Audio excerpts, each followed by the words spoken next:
ein Stickelschwein basteln. Du brauchst dazu ein Pappteller, ein Scher, ein Schwartenstift, Brunfarbe und den Tuschkast und ein Pinsel.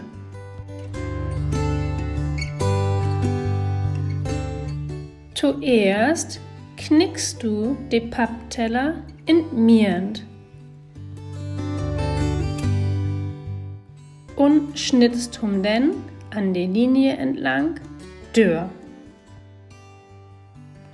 Nu malst du mit dem schwarzen Stift das Gesicht von ein Stickelschwein auf den Pappteller.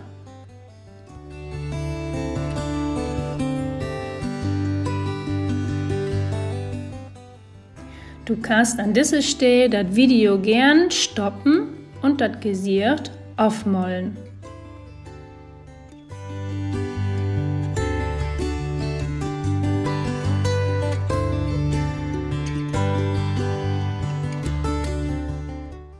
Mit dem Scher schnittst du nu Borben in den Pappteller die Stickels von dat Stickelschwein.